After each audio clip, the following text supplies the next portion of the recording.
Bienvenue sur Hypnopause, le podcast qui t'invite à faire une pause bien-être grâce à l'hypnose. Ici, tu trouveras des séances courtes et accessibles pour t'accompagner vers plus de sérénité, mais aussi, de temps en temps, des épisodes explorant différents aspects de l'hypnose. Je m'appelle Séverine Osselet, je suis praticienne en hypnose, formée à l'hypnose métaphorique H et hypno-comportementaliste alimentaire. Avec Hypnopause, mon objectif est simple, t'aider à ralentir, te recentrer et cultiver un mieux-être à travers des expériences d'hypnose, mais aussi en te faisant découvrir cet univers fascinant.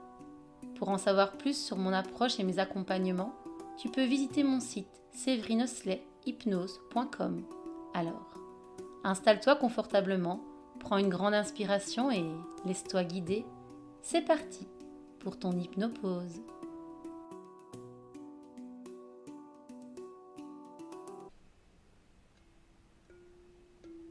Je vous invite à vous installer confortablement et à fermer les yeux. Et j'aimerais vous faire partir en voyage à l'intérieur même de vous. Mais ne lâchez pas prise tout de suite. Plongez petit à petit, peut-être dans ce voyage avec moi, pendant que cette descente profonde à l'intérieur de vous, vous allez peut-être sentir un parfum agréable, à moins que ce ne soit votre vue qui soit davantage attirée par autre chose de plus agréable pour elle, ou peut-être encore pourrait-ce être une sensation douce et agréable au bout de vos doigts. J'avoue, je n'en sais rien. Ce que je sais par contre, c'est que l'oiseau fait le voyage sans voyager, mais que le voyage chez l'oiseau sans jamais voler pour autant. Et peut-être que ces mots à peine prononcés vont vous permettre de plonger profondément en hypnose, maintenant ou dans quelques instants. Ce qui est sûr en tout cas, c'est que petit à petit votre corps se détend et cette détente peut commencer par vos pieds, par votre tête. Aucune règle. Dans ces cas-là, ce qui se passera sera ce qui est bon pour vous.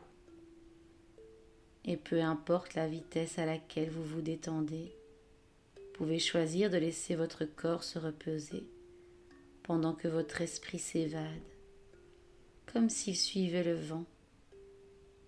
Et en parlant de vent, cela me fait penser à une citation que disait souvent mon grand-père. Le vent ne choisit pas la direction, mais chaque voile tendue est une victoire. Et en parlant de victoire, j'aimerais vous inviter à vous remercier pour la séance que vous vous offrez. Cette séance qui, je ne sais pas si vous le savez, mais va agir comme un tri.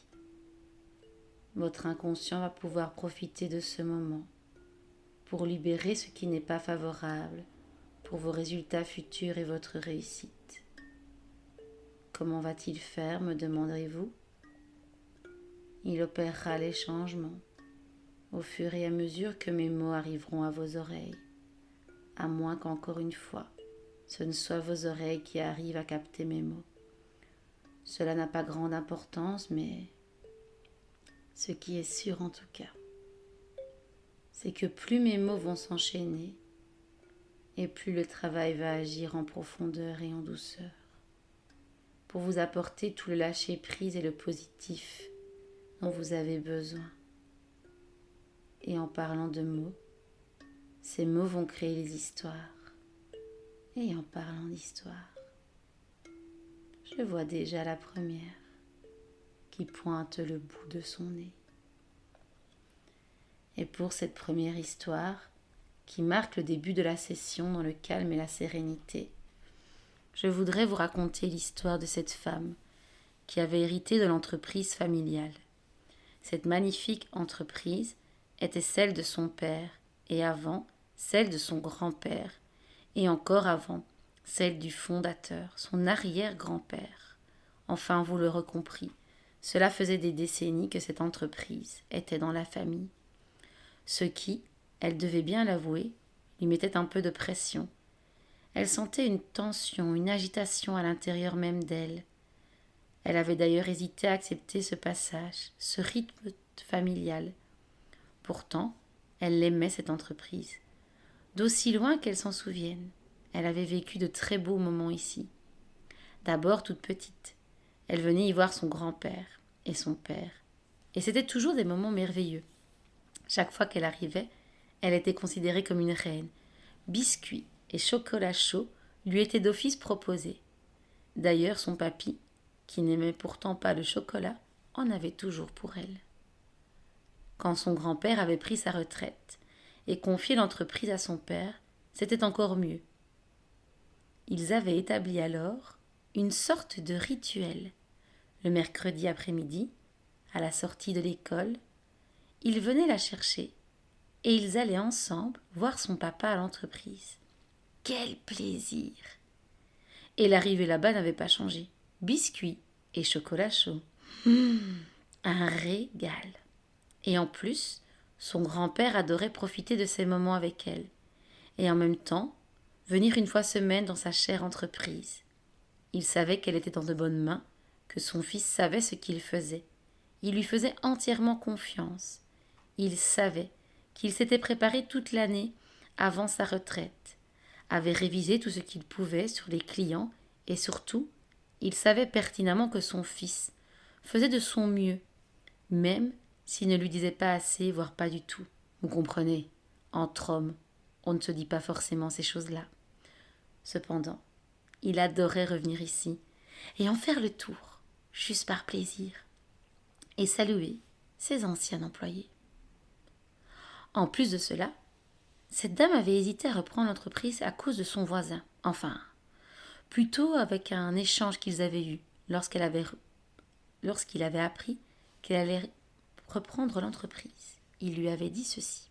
« Tu n'as pas peur ?»« Peur de quoi ?» lui avait demandé la femme incrédule. « C'est-à-dire que, avec la conjoncture actuelle, reprendre une entreprise et puis... justement, mon cousin a voulu aussi faire ça et lui, ça n'a pas été du tout. À ta place, je serais très inquiet. Et en plus, c'est difficile. » À ce moment-là, elle aurait pu avoir peur et être stressée de reproduire le même schéma que le cousin et se sentir envahir par le stress. Mais elle avait décidé que l'histoire serait inédite et que même si cela ne serait pas forcément facile, que tout se passerait bien. Oui. Elle avait décidé de laisser ses peurs à son voisin. Elle savait qu'elle était capable et elle savait aussi qu'elle était soutenue en cas de besoin. Et c'est comme cela que le soir même, elle alla signer les papiers pour hériter officiellement de l'entreprise. Ils firent une fête en famille pour cela. Même son grand-père, presque centenaire, était là, fier d'elle. Il savait qu'elle avait la capacité et les ressources nécessaires en elle pour gérer cette nouvelle aventure. Depuis, c'était elle qui gérait de manière admirable son entreprise. Et c'était son père, accompagné de son fils, qui venait boire un chocolat chaud et manger des biscuits. Et je ne sais pas si vous le savez, mais il paraît que souvent, une séance d'hypnose agit comme un chocolat chaud et nous apporte chaleur, réconfort et assurance.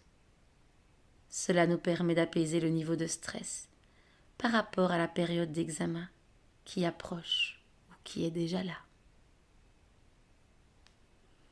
J'aimerais maintenant vous raconter l'histoire atypique de ce sans domicile fixe qui faisait la manche comme tous les jours depuis 1 an et qui croise à ce jour-là son ancienne professeure de français. Elle fut effarée de le voir là, assis dans le hall de la gare, en train de tendre un gobelet aux passants trop pressés pour le regarder. Elle s'approcha et lui demanda « Mais que fais-tu là ?» Le jeune homme, gêné de tomber ainsi sur elle, se leva précipitamment, s'excusa de cette rencontre qui n'aurait pas dû avoir lieu. « Ne t'excuse pas, lui dit-elle. Par contre, je veux savoir ce qu'il s'est passé pour que tu en sois là aujourd'hui. Viens, suis-moi. » Allons boire un café. Le jeune homme, confus, tenta de refuser cette invitation, même s'il savait que quand Madame de Français avait décidé quelque chose, il était très compliqué, voire impossible, de la faire changer d'avis. Il avait eu la chance d'avoir cette professeure lors de ces 2 dernières années de son cursus. Et elle avait la réputation d'avoir un fameux caractère, d'être sévère, intraitable avec ses élèves. Pourtant, la réalité était tellement plus nuancée. Certes, comme je le disais, elle savait ce qu'elle voulait, et changeait rarement d'avis. Mais si un de ses élèves lui prouvait la véracité de ses propos, elle transformait, et avec un grand plaisir, son idée de départ. De même, avec sa sévérité. Certes, elle était une professeure exigeante, mais elle était juste. En fait, dès qu'on allait à son cours et qu'on apprenait à la connaître, on ne pouvait que l'aimer. Mais pour en revenir à notre égaré de la vie, il devait admettre que c'était quelque chose qu'il avait toujours admiré chez elle, cette détermination qui ne la coûtait pas. Même si ce n'était pas toujours facile, elle essayait, quoi qu'il arrive. Et si elle était persuadée qu'une cause était juste, elle ne l'abandonnait pas. Il se souvenait très bien de la fois où elle avait défendu une camarade de classe qui était entrée avec un chiot dissimulé dans son sac. Quand elle s'était fait prendre, elle avait expliqué au proviseur qu'elle l'avait trouvé sur le chemin et n'avait pas eu le cœur à le laisser là. Ils avaient donc décidé de le prendre pour l'emmener à la SPA, mais au vu de l'heure, cette camarade avait préféré le prendre avec elle pour ne pas être en retard et l'emmener après. Cette prof au grand cœur avait pris sa défense, prenant même le chiot pour le reste de la journée dans sa classe. En fait, quand on la connaissait, on découvrait au fur et à mesure de l'année toute la richesse intérieure qu'elle possédait en elle. C'était pour cela que notre vagabond l'a suivie, pour prendre un café. Et je ne sais pas ce qu'ils se sont racontés, mais les paroles échangées furent réconfortantes, et un tel cadeau pour notre ami, que tout allait dorénavant bien se passer pour lui. Il le savait, il le ressentait à l'intérieur de lui. Et je me disais que vous aussi, en attendant cette histoire, vous pourriez la considérer comme un cadeau qui va laisser jaillir toute votre richesse intérieure et vous permettre de lâcher prise et d'activer vos connaissances. Pour l'histoire suivante, j'aimerais vous raconter l'histoire de cette famille nomade que beaucoup de gens suivent sur les réseaux sociaux. Et j'avoue que je ne fais pas exception. En suivant leurs aventures heureuses à travers le monde, j'ai l'impression de faire partie du voyage. Parfois, je ressens vraiment ce que je vois à l'écran, de la tristesse, de la joie, de l'émerveillement, parfois de la peur aussi. Car oui, tout n'est pas toujours rose. Et ils auraient pu croire qu'il fallait toujours montrer le positif, mais ils avaient compris depuis longtemps qu'ils pouvaient accueillir toutes leurs émotions, et qu'en plus, cette authenticité plaisait à leurs abonnés. Et effectivement, personnellement, je vous l'avoue que c'est ce qui me plaît chez eux, leur sincérité. En plus, il faut avouer qu'ils sont géniaux dans leur façon de nous transmettre leurs péripéties. Tout y est, des images à couper le souffle, des musiques toutes plus belles les unes que les autres. Quant à la nourriture, quand elle apparaît, il m'arrive souvent de saliver à la vue des plats délicieux qu'ils découvrent. Enfin, je vais m'arrêter là car je vous raconte plus mes ressentis que leurs aventures. Il y a peu, ils ont été en Italie avec Maurice. Qui est Maurice, me demanderez-vous ? Eh bien, c'est leur van aménagé, Maurice. Ils l'ont acheté sur le Bon Coin. Ils l'ont retapé et ensuite aménagé pour 4 personnes. Enfin, plutôt 5. Car je ne vous l'ai pas dit, mais c'est une famille nomade. Ils voyagent avec leurs 2 enfants et leur lapin. Oui, vous avez bien entendu, leur lapin. Attention, ce n'est pas un lapin classique. Il est vraiment éduqué, comment dire, moitié chat, moitié chien. Déjà, il ne vit pas dans une cage. Quelle idée ce serait pour cette famille qui est justement éprise de liberté. Cela dit, je précise qu'ils en possèdent quand même une, mais sans porte. Cette cage lui sert simplement de chambre. C'est son endroit à lui pour se reposer et manger. Pour le reste, il vit donc en totale liberté dans Maurice, le van aménagé. Il a sa litière dissimulée à un endroit, tout comme le chat. Et pour ses balades, il a son petit harnais et sa laisse. Parfois, il le laisse même en liberté. Il répond à son prénom et revient quand on le siffle. Mais cela dépend des endroits où ils sont. Et oui, vous m'avez bien compris. Ce lapin se promène comme un chien. Je vous l'avais dit. Il est élevé, moitié chien, moitié chat. Et cela lui convient très bien. En tout cas, ce que je sais, c'est qu'il ne s'est jamais plaint. Et la famille ne savait pas si c'était ce qu'il fallait faire. Mais ce qu'ils savaient, c'est qu'ils faisaient du mieux qu'ils pouvaient. Et que cela convenait très bien à leur animal aux grandes oreilles, qui le leur rendait bien. En effet, leur petit loulou poilu adorait se blottir contre eux en fin de journée, quand ils ont terminé leur voyage du jour. Il reçoit ça d'ailleurs souvent des gratounes dès qu'il s'installe. Ce qu'il préfère, c'est quand un des enfants lui lisse les oreilles de la base jusqu'aux pointes. Et pour en revenir à notre famille de globetrotters et leurs différents voyages, ils avaient décidé de vivre cette vie pour découvrir le monde et surtout pour le faire découvrir à leurs enfants.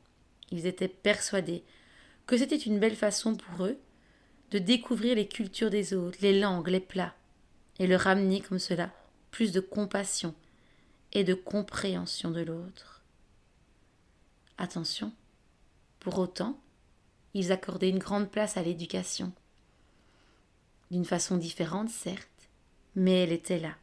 Les apprentissages qu'ils faisaient, en échangeant dans d'autres langues avec d'autres enfants du même âge, étaient une expérience tellement enrichissante. Ils ne fermaient pas non plus la porte à une vie sédentaire. Ils auraient pu croire qu'ils devaient choisir l'un ou l'autre, mode de fonctionnement, mais ils avaient compris depuis longtemps qu'ils pouvaient nuancer et surtout choisir ce qui leur correspondait le mieux, en fonction de leurs envies du moment, car ils savaient qu'ils étaient en constante évolution, et cela leur convenait. Ils savaient qu'ils faisaient du mieux qu'ils pouvaient, et qu'ils s'amélioraient de jour en jour. Et je ne sais pas dans quelle aventure ils sont aujourd'hui, mais ce que je sais, c'est qu'ils sont heureux et en paix avec leur choix. Et parfois, une séance d'hypnose que l'on reçoit nous permet de vivre une aventure heureuse et merveilleuse, même si elle nous stresse.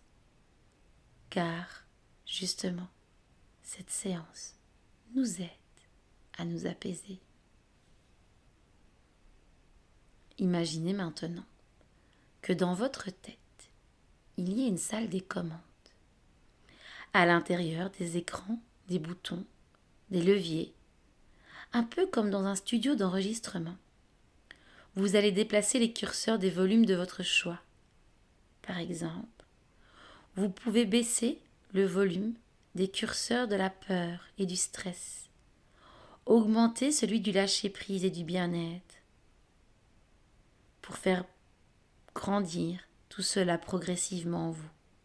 Je vous invite aussi à appuyer sur le bouton « Accueillir toutes ces émotions et les parties de soi ». Vous pouvez aussi appuyer sur le bouton « Mise à jour » et télécharger par exemple tous les programmes qui sont utiles pour vous, comme accueillir les examens sereinement et faire du mieux que je peux. Vous pouvez évidemment intégrer autant de nouveaux programmes qui vous feront du bien. Vous avez le droit de garder les programmes qui vous conviennent toujours. À vous de faire les mises à jour positives qui vous correspondent. À partir de maintenant, votre inconscient fait tout ce qu'il y a à faire pour votre épanouissement et la gestion de votre stress face aux examens. Vous avez une autre perception de ce stress. Vous donnez la permission d'accueillir tous vos sentiments et émotions et d'utiliser leur pouvoir pour passer à l'action positivement. Votre inconscient a carte blanche pour vous apaiser face à cette période qui peut parfois être stressante.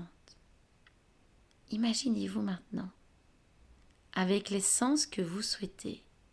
Imaginez-vous d'ici quelques jours, quelques semaines. Imaginez-vous heureux, heureuse, de constater que cette séance vous a permis d'accueillir avec plus de sérénité cette période d'examen qui arrive. vous avez compris que le stress était dans votre camp. Il a pris sa juste place. Vous vous sentez bien, apaisé, apaisé, serein, sereine.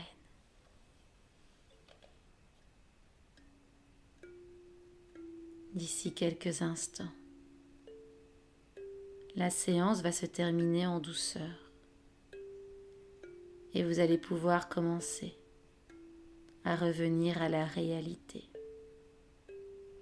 Votre inconscient va continuer à œuvrer pour votre satisfaction et votre bien-être. Et quand vous le souhaiterez, à votre propre rythme, vous pourrez simplement revenir ici et maintenant en réunissant toutes les parties de vous et doucement, vous pourrez simplement rouvrir les yeux.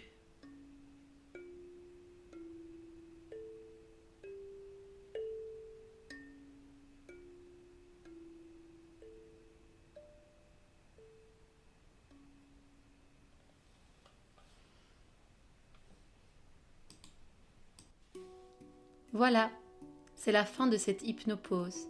J'espère que ce moment t'a permis de t'offrir une pause bénéfique, qu'il s'agisse d'une séance d'hypnose ou d'un épisode plus classique où tu as peut-être appris des choses sur l'hypnose et c'est bien fait. Si cet épisode t'a plu, je serais heureuse que tu prennes quelques instants pour le partager avec quelqu'un qui en aurait besoin ou simplement sur tes réseaux. Tu peux aussi m'aider à faire grandir Hypnopause en laissant une note de 5 étoiles ou un commentaire sur ta plateforme d'écoute. Cela permettra à ce podcast de toucher encore plus de personnes en quête de sérénité et de moments ressourçants. Merci d'avoir partagé ce moment avec moi et surtout, continue de prendre soin de toi. On se retrouve très bientôt pour une nouvelle Hypnopause.